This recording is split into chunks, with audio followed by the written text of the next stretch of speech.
Halo teman-teman sekalian, Assalamualaikum warahmatullahi wabarakatuh. Kita bertemu lagi dalam perkuliahan sistem pendukung keputusan. Kali ini kita akan belajar tentang metode profil matching. Oke, pembelajaran kita mulai dari definisi dari profil matching.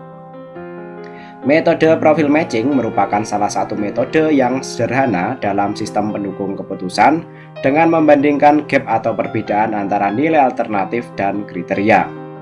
Ada beberapa hal yang perlu diketahui tentang analisis gap. Salah satu di antaranya adalah tabel nilai bobot gap. Selain itu, analisis gap ini juga harus memahami konsep skala prioritas. Karena dalam pembuatan bobot dilakukan dengan membuat range dari 0 sampai 5 berdasarkan prioritas setiap kriteria.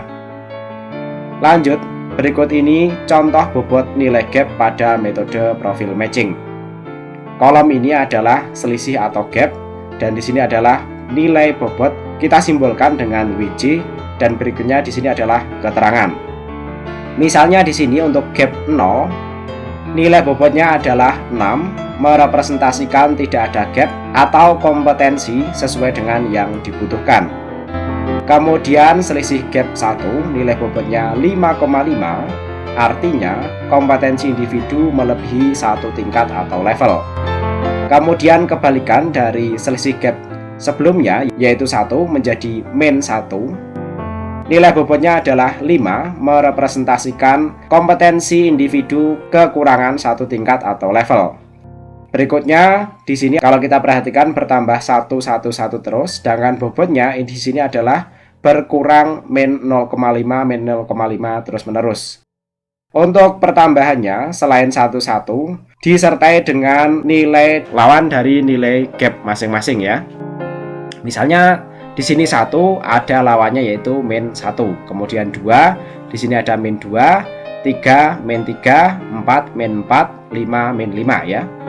Untuk nilai positif itu adalah kompetensi kelebihan, sedangkan nilai negatif adalah kompetensi individu kekurangan ya. Kemudian angka-angkanya bisa diperhatikan menjadi seperti ini. Lanjut kita pelajari tentang algoritma penyelesaian menggunakan metode profil matching. Algoritma ini dimulai dari mendefinisikan terlebih dahulu kriteria-kriteria yang akan dijadikan sebagai tolak ukur penyelesaian masalah. Kemudian nomor 2 dilanjutkan dengan memperhitungkan nilai gap antara profil subjek dengan profil yang dibutuhkan. Dilanjutkan dengan langkah ketiga yaitu menghitung nilai mapping gap yang bersumber dari analisis gap. Algoritma dilanjutkan dengan langkah 4 yaitu menghitung nilai akhir dan diakhiri dengan langkah 5 melakukan perankingan. Lanjut, untuk mempermudah pemahaman kita masuk ke contoh soal. Misalnya pada bagian marketing di perusahaan yang bergerak di bidang perangkat teknologi ingin ekspansi dan mengembangkan pangsa pasar di berbagai daerah. Adapun perangkat teknologi yang sedang dianalisis yaitu handphone. Ada 3 tipe handphone yang akan dianalisis untuk melihat sejauh mana daya serap konsumen selama ini terhadap 3 tipe handphone tersebut. Adapun tipenya nantinya kita sebut sebagai HP1, HP2, dan HP3. Selanjutnya, berikut ini adalah tabel properti dari handphone tersebut.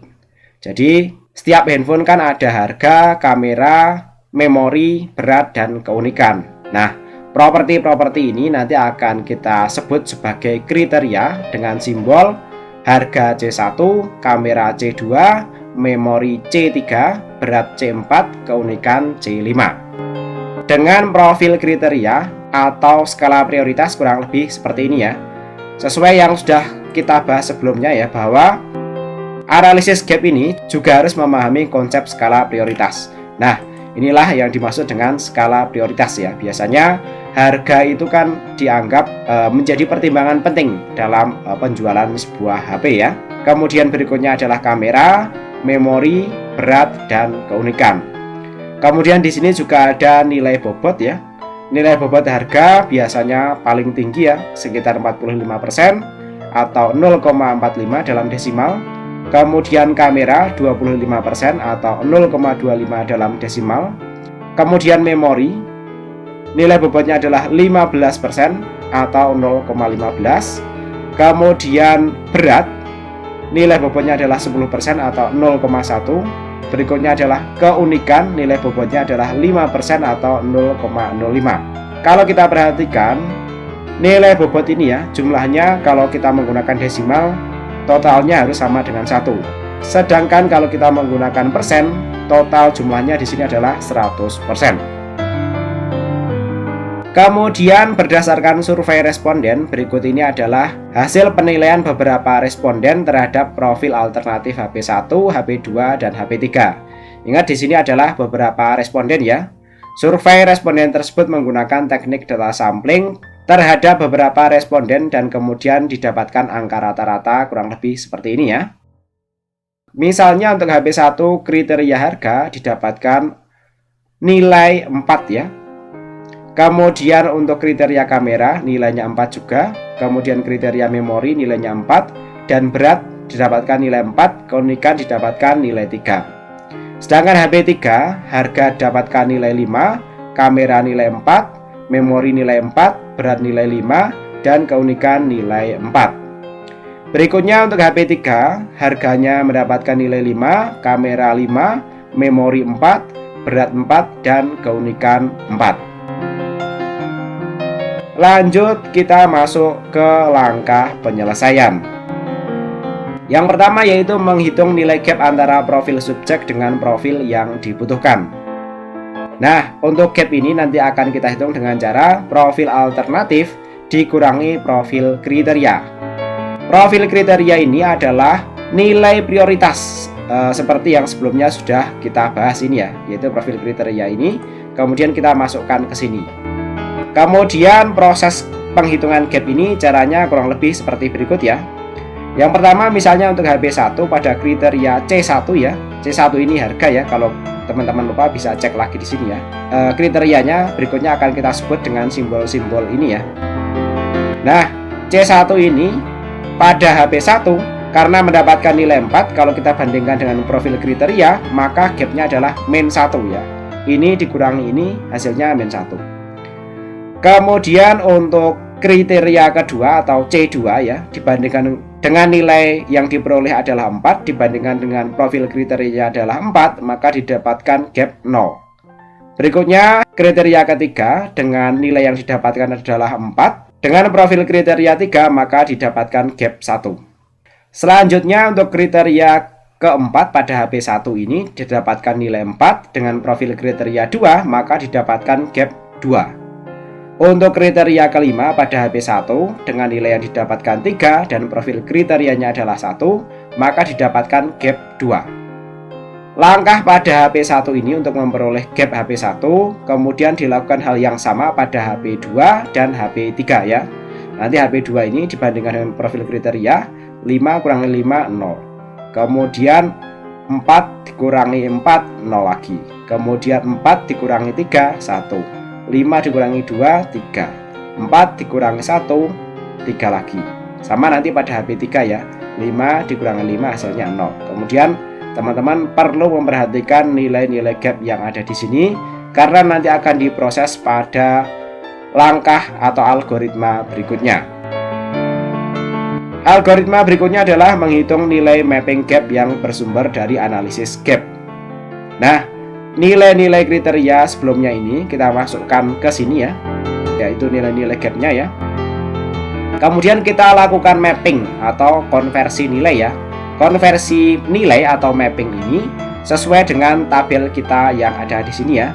Kalau nilai gapnya 1 maka akan di mapping atau dikonversi menjadi 5,5, 0 dikonversi menjadi 6, min 1 menjadi 5, 2 menjadi 4,5 ya.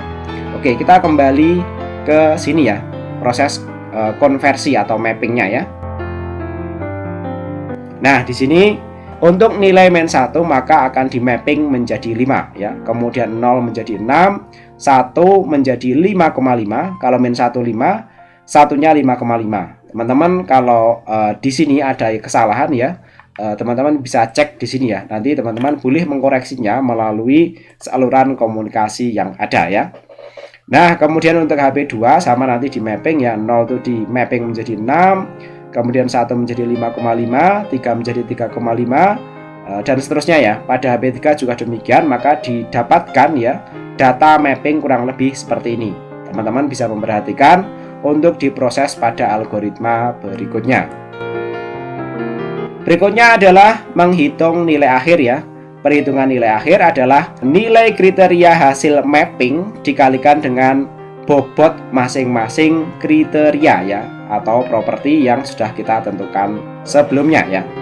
Nah, untuk pembobotannya ya, teman-teman nanti merujuk ke sini ya. Jadi nanti nilai hasil mapping ini nanti dikalikan dengan bobot yang ada di sini ya. Sehingga nanti didapatkan proses perhitungan kurang lebih seperti ini ya. 5 ya, yaitu hasil mappingnya di sini ya untuk HP1 ya. Kemudian dikalikan dengan bobotnya ya.